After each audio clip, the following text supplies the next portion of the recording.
With us now is David Dayen, who is one of the great writers on financial and economic issues today. He is a contributing writer to Salon.com, where I write from time to time as well. He's a weekly columnist at the Fiscal Times, and he started out as a blogger before becoming a freelance journalist. There is life after blogging. He writes for a lot of different publications, too many to name here, and he's been on a number of outlets. He's contributed to two anthology books.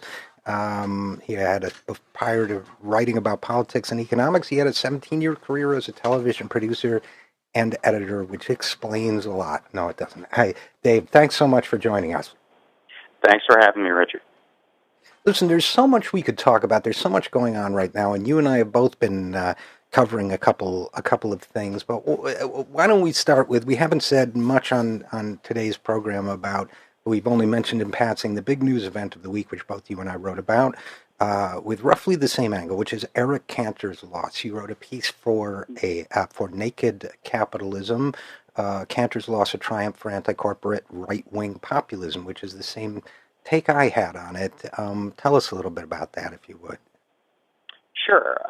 Eric Cantor kind of made his bacon and attained this height of being the House Majority Leader through a very close relationship with corporate lobbyists.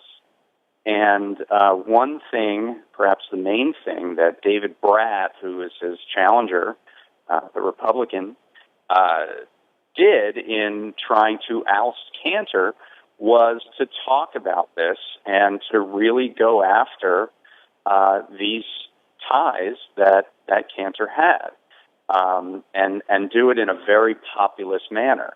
Now, a lot of pundits and observers have talked about the focus on immigration and sort of blaming Cantor for promoting amnesty, but this was put out there in a very much a populist way, which actually combines with a bit of a nativist way, saying that the influx of cheap labor that is being attempted by the U.S. Chamber of Commerce, who supports immigration reform, would take away jobs from domestic workers. So that was sort of the idea. And the key piece of mail that went out showed Cantor with Mark Zuckerberg of Facebook, who is someone who's publicly come out for immigration reform.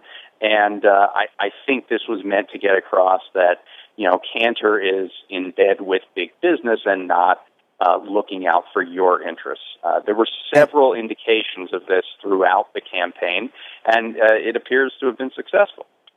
And you know your history, so you know that the dark side of populism has always been this kind of nativist element. Absolutely. But you make a great point, which is that that even the immigration piece that people are emphasizing had an anti-corporate tone to it. And I think that there are a lot of people on the left, a lot of commentators have made a mistake, in my opinion, which is, I'm curious your thoughts, which is they say, well, don't celebrate this because David Brat is an awful human being, and you would not. He's a terrible person to celebrate. But I think there's a difference. This is not a celebration of David Brat. This is an illustration of the fact that populism sells. One of his catchy lines.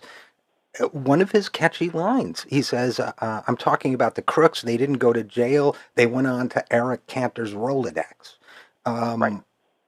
So Right. And specifically, those crooks he's talking about are people from Goldman Sachs and the investment banks in New York. That's usually how he prefaced that.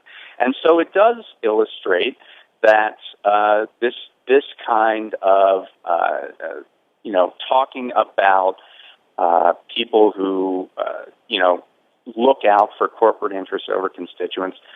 You can get rewarded when you do that, and you can get rewarded on the right as easily as you can get rewarded on the left. Certainly, the Democratic Party has no shortage of corporate stooges, to put it mildly, and there is opportunity there from a campaign context.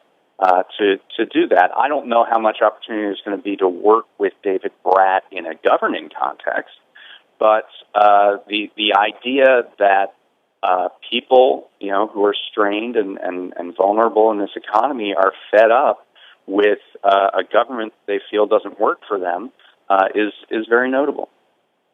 Well, I agree with you on all counts, and I think that there is a lesson here. And I don't know if you saw um, Hillary Clinton's reaction. I mentioned it in my piece, which is her reaction. Somebody asked her about Eric Cantor's defeat, and she said, Mm-hmm. "Well, this guy ran by bashing immigration reform, and we believe in immigration reform."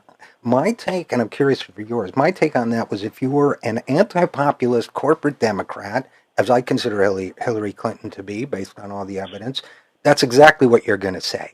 You're going to discount the populist element in the David Brat victory because that's threatening to you. You don't want to encourage that line of thinking. But am I off base? No, I mean, in a sense, the intensity of the war over what Eric Cantor's loss means has been about 100 times more intense than the actual campaign. I mean, we're talking about 66,000 voters in a district in Virginia. I think the turnout level was about 13% or something like that.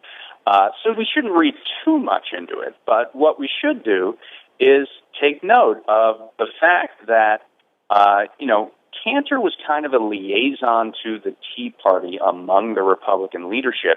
And there was this little sleight of hand that was going on within the Republican Party where the Tea Party would be, spouting this rhetoric that sounded populist and anti-corporate, but it would get translated into this backdoor dealing with Wall Street and other, multinational corporations. So to sever that relationship, I think is very important. Whether it results in any kind of transpartisan coalitions remains to be seen. But I think it is important to just call out the double dealing that was going on, and frankly, that happens in both parties, where the rhetoric doesn't match the reality.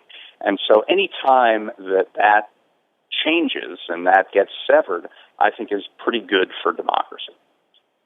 Yes, I couldn't agree more. And by the way, I'm not one of the people pushing the possibility for a transpartisan partnership based on Right, populism. I know Ralph Nader wrote a book like that, but it sounds like right. science fiction to me. But what I am interested in is the read of and yes, absolutely, Dave, you're completely right that we could, and many people do, oversell the significance of a handful of voters in one district. But I think if you look at a pattern, you look at the polling data that says that 76% of Tea Partiers don't want Social Security cut to benefit the deficit, Right, or a right. majority of Republicans think the millionaires tax is a good idea, et cetera, et cetera, et cetera. You start to think a majority of Republicans think that or a plurality think that we ought to regulate Wall Street more, et cetera.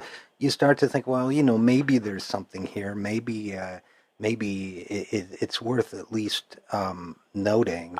I mean, Uh, I think the lesson is that these kinds of policy ideas sell, and Democrats should work to try to sell them in districts, and I that includes in primaries, and maybe they'll be successful.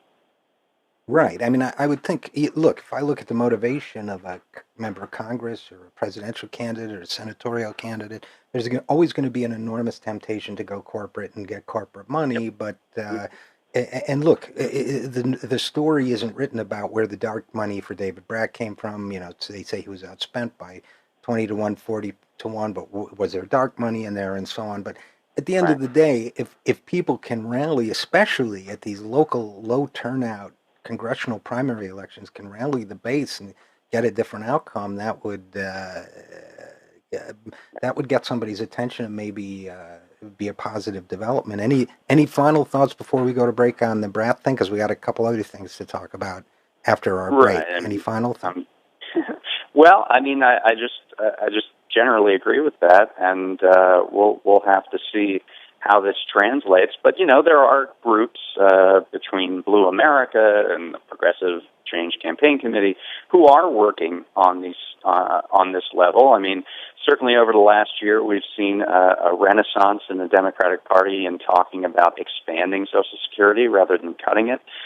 Those are some of the examples of the kinds of policies that might have a really positive response from a populist standpoint. All right. Well, we'll